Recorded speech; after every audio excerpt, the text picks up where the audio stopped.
Ladies and gentlemen, new year, new series. Welcome to Code Vein.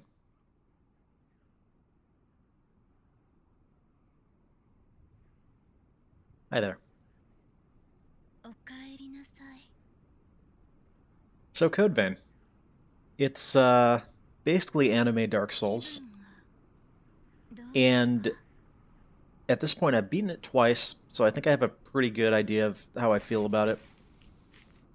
Initially, I did not really like it, but it turns out that's because I was not understanding a lot of the different systems in it.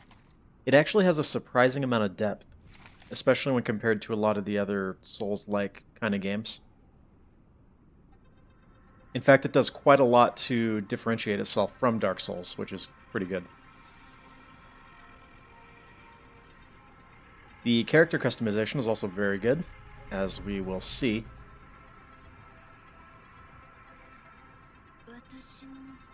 I mean, I already created my character, but... So anyways, I went back and forth about how I was going to do this series in terms of would I show the cutscenes, would I skip the cutscenes? I think we're going to show the cutscenes. And if you feel strongly about this one way or the other, feel free to let me know, but I think, at least initially, we are going to show the cutscenes.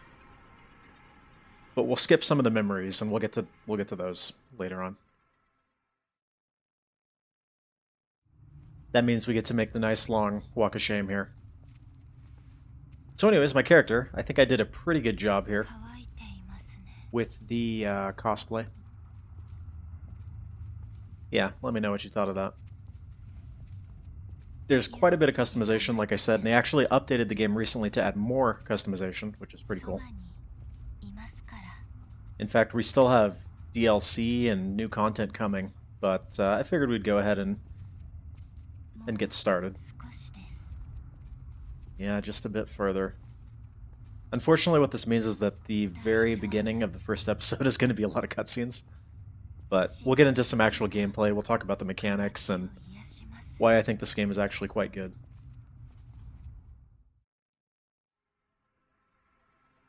Definitely more than just a sort of Souls knockoff with an anime aesthetic.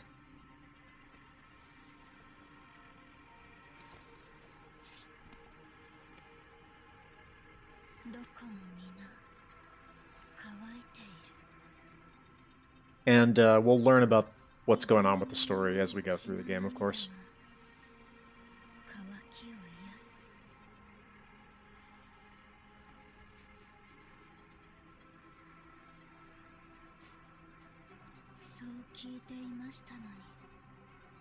Because for now, this probably doesn't make much sense to you.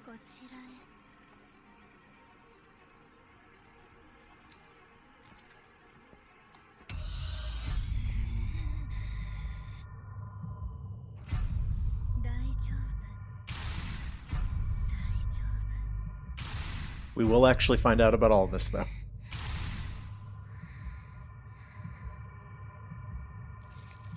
Hey.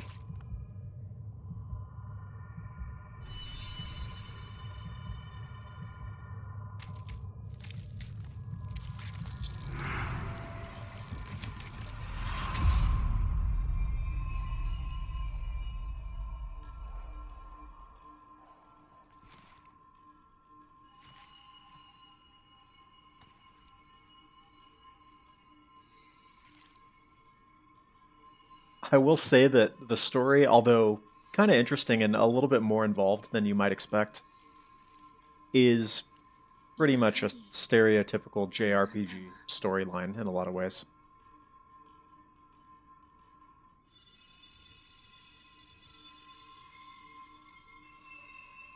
Cool, I guess.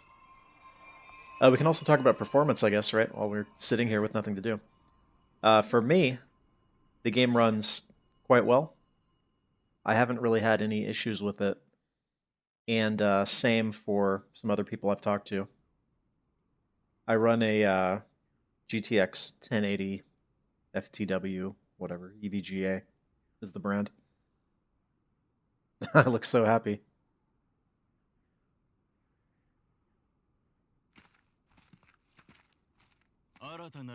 But I haven't really encountered frame drops or anything.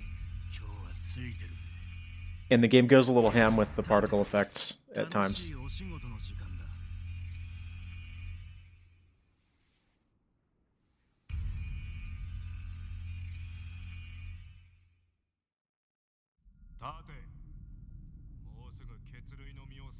Alright, we're almost at gameplay here.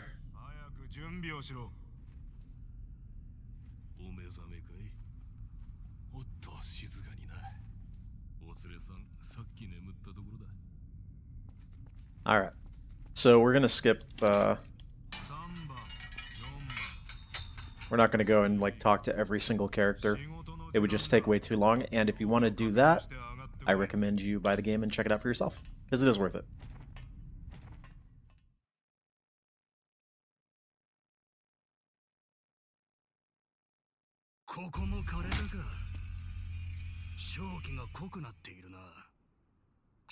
Pretty thick indeed.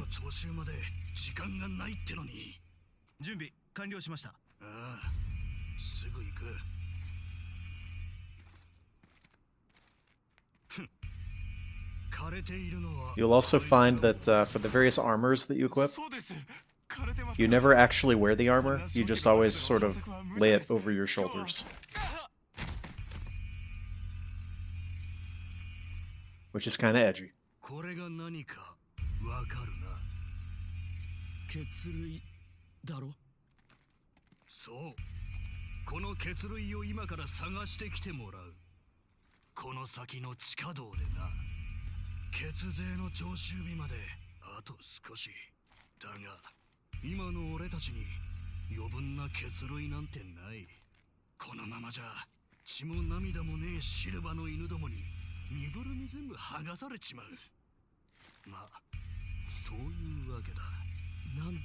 That's the long and short of it. So yeah, basically we're in this sort of post-apocalyptic world where everyone's turning into these revenants rather than humans, and they require these blood beads in order to kind of maintain their sanity and not go berserk. And so most of the enemies that we fight are going to be revenants that have gone berserk.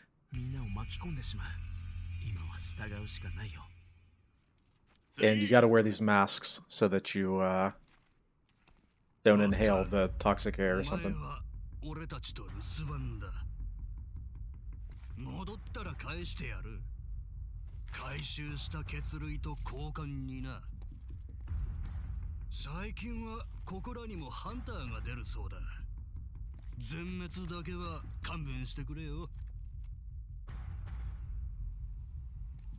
Okay, well, if we can get into gameplay within 10 minutes of starting the episode, that'll be good.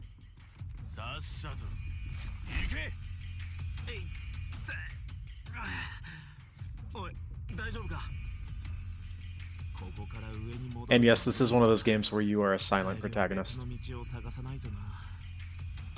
Nothing wrong with that. Sup. Alright, here we go. So, the missile is basically our bonfire. And one of the mechanics that this game has is that you generally have a partner with you. Now, what we're going to be doing after episode 1 is getting rid of the partner and just playing through the game solo, which I think is a little bit more fun. That said, the game is not necessarily balanced for solo, so it makes the game quite a bit harder. But I did my first playthrough that way, and I think it's a little bit more fun.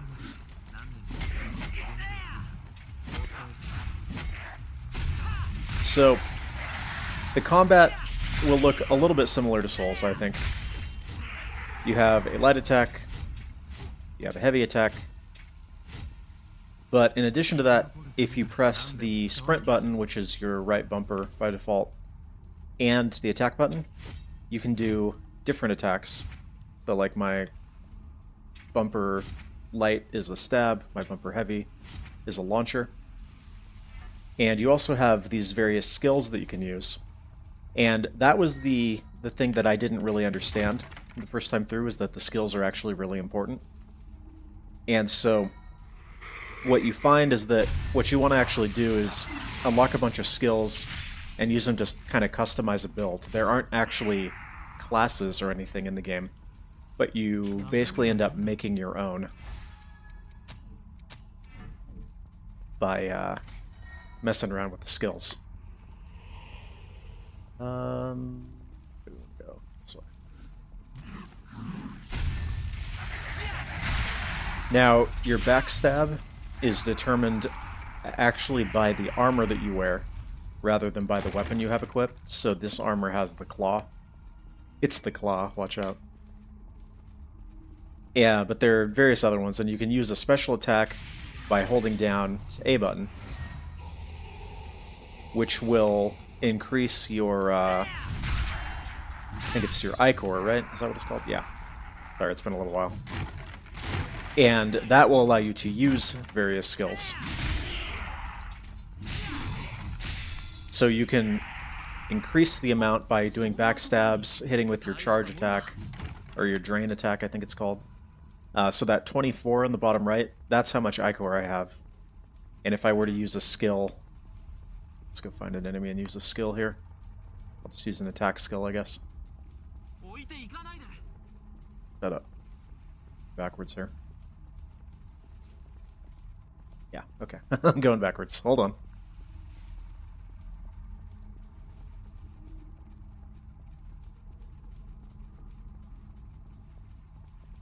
Yeah, so if I go over here...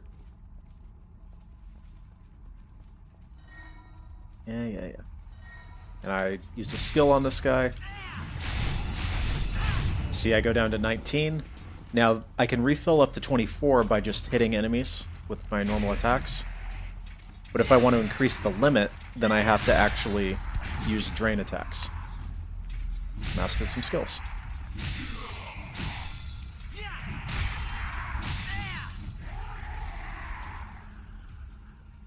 Now, as we play through the game, we'll get these various blood codes, which you can equip to gain different skills, and you'll notice they also change all of your attributes.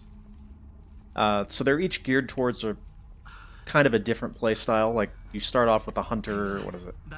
Fighter, ranger, caster, pretty self-explanatory. It'll determine what kind of weapons you can use and blah blah blah. But the thing about it is, those skill masteries that I just did, so it said I mastered those 3 skills. As you master skills, what that means is that you'll be able to equip the skills to other classes or blood codes. Meaning that by the end of it, once you have sort of mastered a ton of skills, there's a lot of customization in terms of building what are basically custom classes. And that's where the game really shines, in my opinion, is when you really figure out how you want to build your class. And various playstyles are definitely viable. So if you want to play a ranged character, you can. If you want to play a caster, you can, which is pretty nice.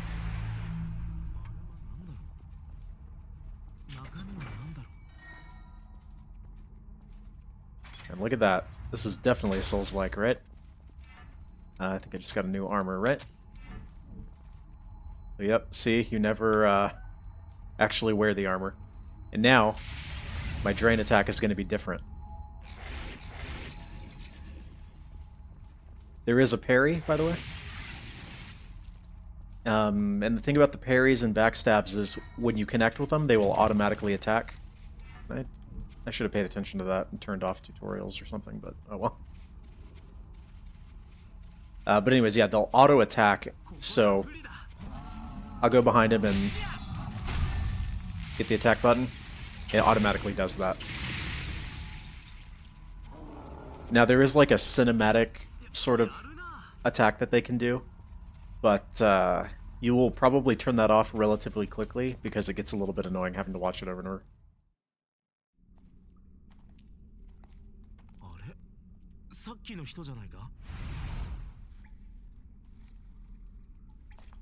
Nothing suspicious here.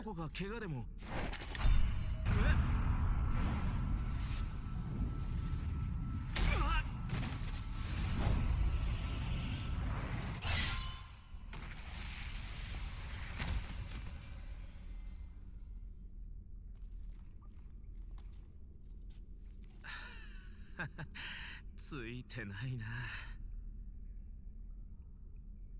少し休んでから行くよ。大丈夫だって。いいから、ほら。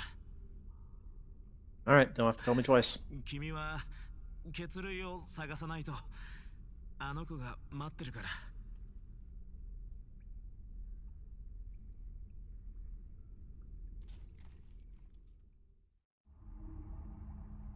Alrighty.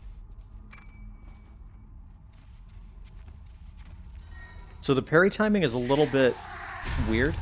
You'll find that you get really good at parrying certain enemies, and other ones it's not really that necessary.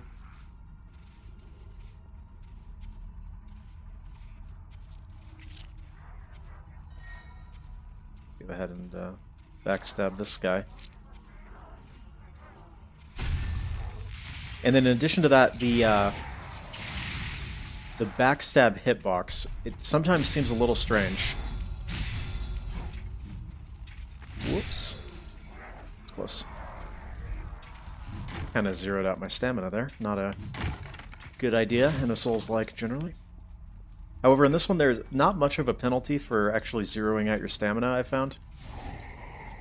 Like if you sprint until you're out, it doesn't really do much.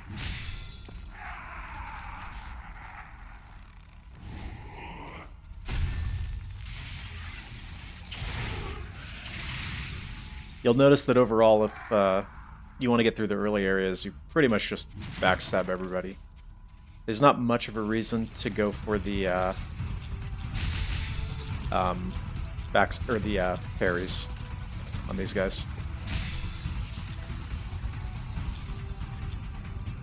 So another thing that I think is pretty neat about this game, I really don't want to be poisoned. Can we not? But one thing I think is pretty neat is that obviously you have your core weapon types, like in every game of this type. So there's like an axe, there's a one-handed sword, there's a two-handed hammer, two-handed sword, that kind of thing. However, for each weapon, there aren't a huge amount of them, but each one will have different heavy attacks, different launcher attacks, and that kind of thing. So each one is actually a little bit different.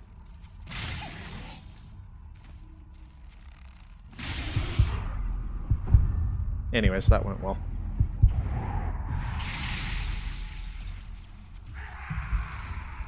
And look at that, we do have an Estus Flask.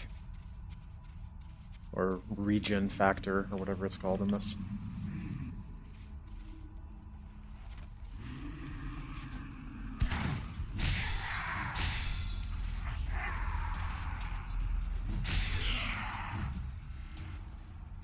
Give me that, please.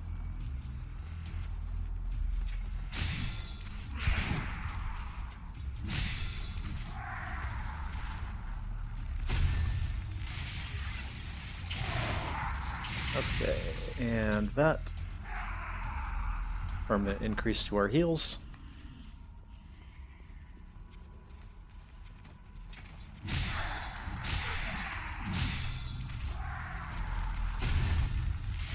Now what you'll find is for each different blood code, the maximum amount of ichor that you can have is different. But what that means is that you can't just continually go up and have, 500 or something. It'll max out, so my max here seems to be 36.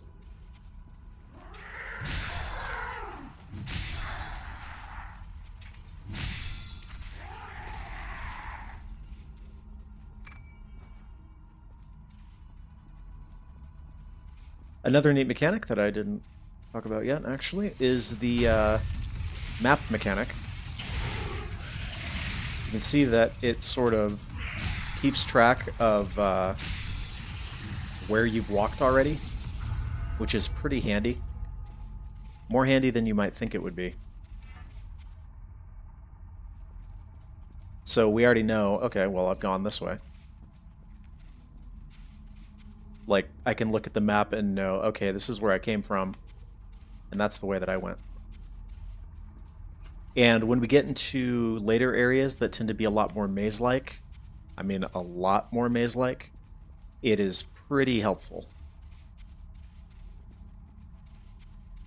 For instance, here. Okay, perfect. That's where the thing's going to be.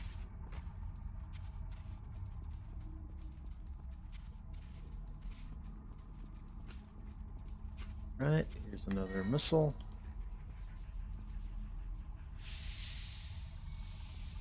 Now it goes by the later Souls games rules where you can light it and then teleport to any of the ones that you've been to already, which is nice.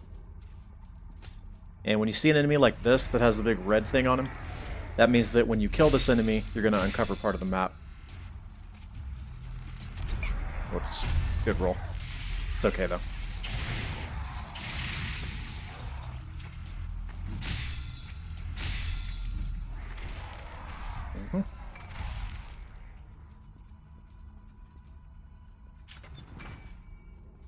Slayer Thorn. Which one's that? Oh, yeah, this one's pretty neat. You got the, like, xenomorph thing going on. Let's see which one is actually better. Yeah, I'm gonna go with this one. This is a little bit better. So that's the extent of the armors. You don't get to say, put on a different helmet, put on a different, chest piece, that kind of thing. It's all based on just one piece of armor. We'll go ahead and just level up. And you don't level up particular stats, you just level up, and depending on which blood code you have equipped, it'll change various stats, which is, again, kind of different.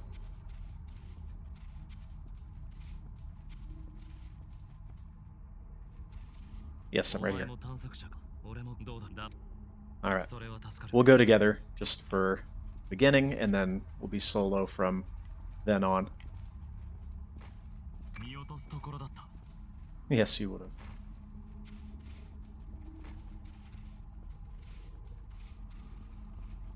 Let's see, this just drops down over here, right? Yep. One thing that I found is when you're playing with an actual human companion, so I've done 2 playthroughs, one of them was just solo, and one of them was with an actual person. Playing with a partner when they're an actual human is very easy. So if you're looking for sort of a more difficult experience, that's not really. I thought I was just out of range of that. That's not really the way to do it. But then again, if you think about it, playing through Souls with a partner makes it quite a bit easier as well. Especially if you both know what you're doing.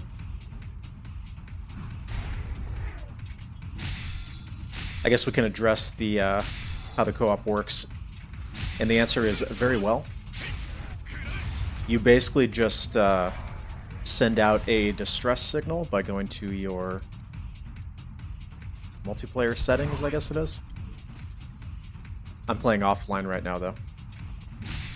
And you send out the distress signal, and someone will respond to it and come aid you. And you can password it, just like in most of the Souls games, the newer ones. And it's great.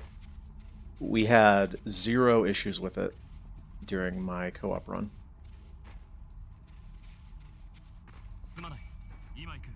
And it is that sort of drop in, drop out at any time kind of system. So no complaints there. Alright, we are almost to the end of the first area.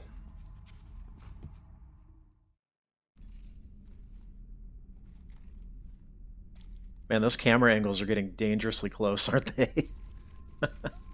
Keep it PG, friends.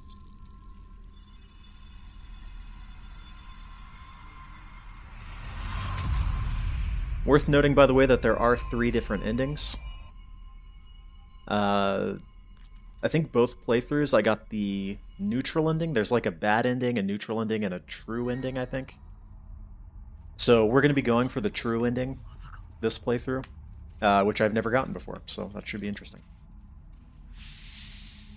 Alright, so if we go back, I should have uncovered everything in the map. Yep, it looks like I did. Looks like I opened all the shortcuts. Cool. Go ahead and rest. Hit level 5.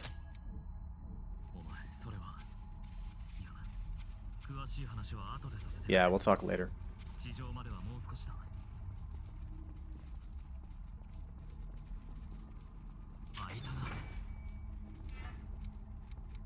By the way, there is a weight system, but it's sort of determined by your blood code. And you can have 2 weapons equipped at any time. The weapon that you have equipped but not in your hand does not affect your weight. So, like, this doesn't affect my weight when I'm using this.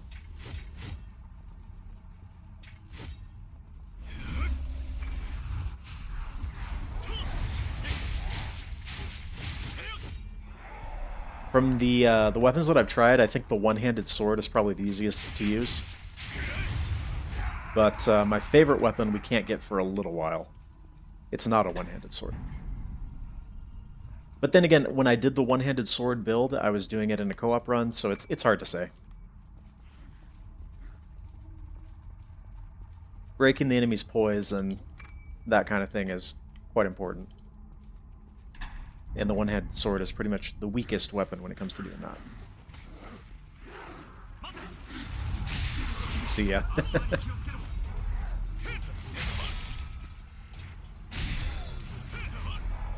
So your companion here can die. There's not really any penalty when that happens. I remember you guys being up there.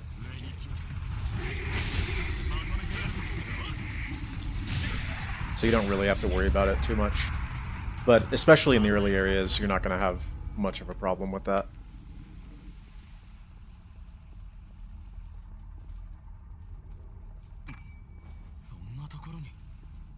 I'm going to disagree with you there. That was not really that well hidden. So remember, the rotten missiles are to uncover map. And you'll notice the areas are fairly large. They're more linear, I would say, than a Dark Souls area. But definitely large. And there are quite a few areas in the game, which is nice. Alright, let's do our first boss, and we'll probably call it a day for this episode.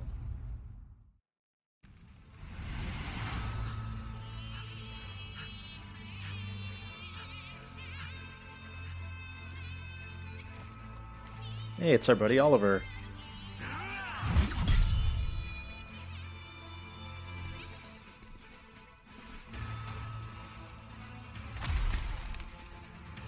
You will also notice that everything in this game is really, really edgy.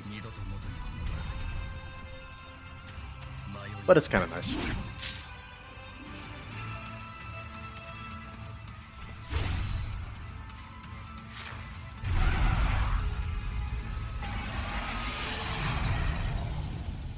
Alrighty. So, first few bosses are quite easy. One thing you will find, however, is that I believe every single boss has a Phase 2. Not a second life bar, though. It usually hits when they reach 50% health.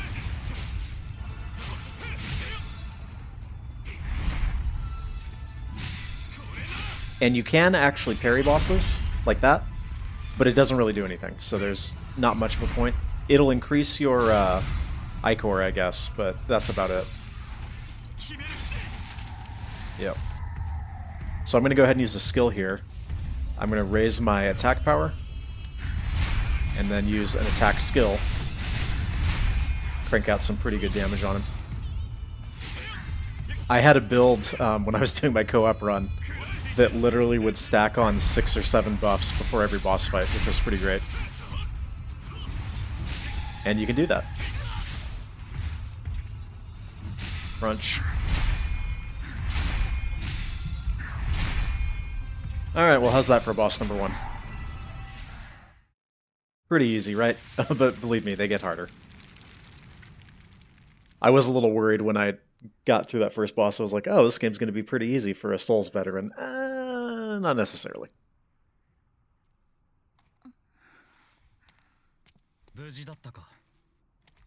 So fortunately, we're going to start progressing at a little bit more of a rapid rate. I think there are still a lot of cutscenes, but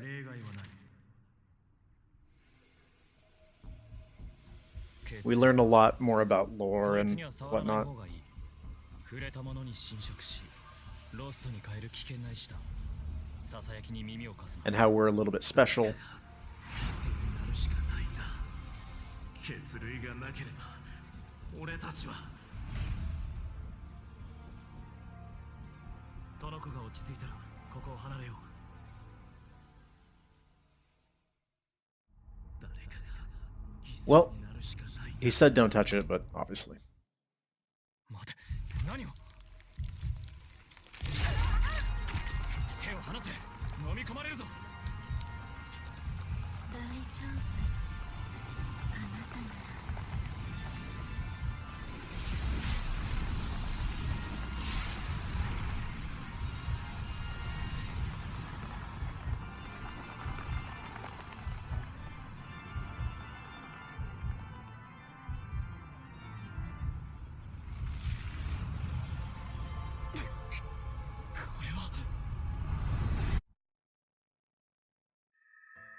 Alright, so this will take us to a memory.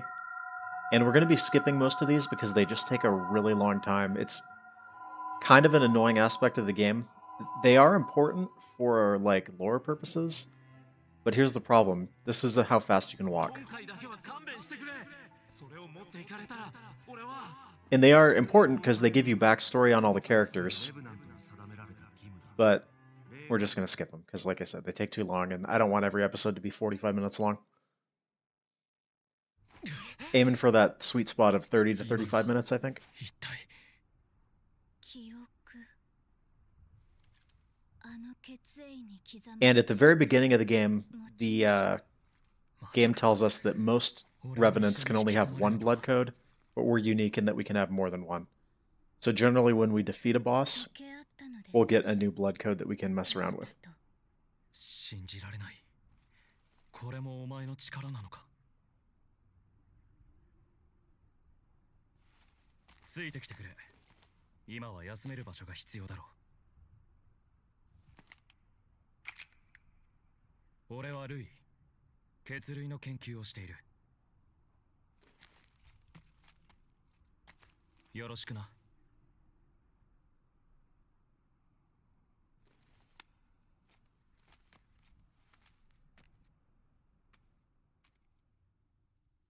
Okay. So now I have the Berserker blood code. And remember, each blood code comes with its own set of skills that we can master and then assign to other blood codes.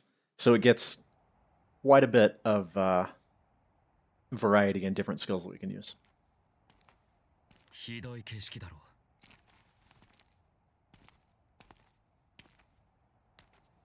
クイーンに勝利した後、突然現れた赤い霧。あの霧の出現によってあらゆるものが閉じ込められ、シルバが君臨するレヴェナント社会が誕生した。 I'm aware this makes no sense whatsoever at the moment, but we'll figure it out as we go on. この世界はいつしかそう呼ばれるようになった。血を求めて危険な正気の中を歩き回り、何度も死に戻りながら血類を探していく毎日。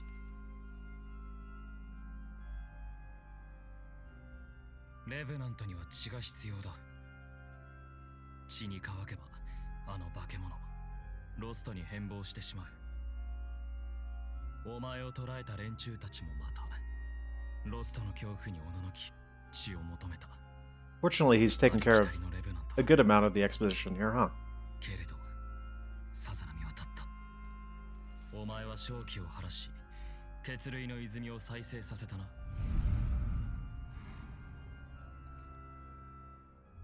どこでその力を手に入れた？記憶の欠損か。他に覚えていること。 And the whole memory loss thing is actually important to the plot. It's not just a convenient story element. しばらくゆっくりするといい。ここは好きに使ってくれ。 For now, we shall take it easy.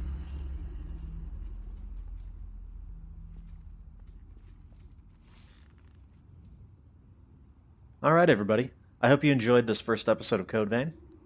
we're going to be continuing on in the next episode, sooner rather than later. So until then, thank you very much for watching. Like I said, I hope you enjoyed. I thought there was a way to zoom in and out. I think there is, I just don't remember what it is. Yeah, that's about all I have to say. So, hope you enjoyed, and see you on the next one. Let's go hang out up here. There we go. Okay, whatever. See you next time.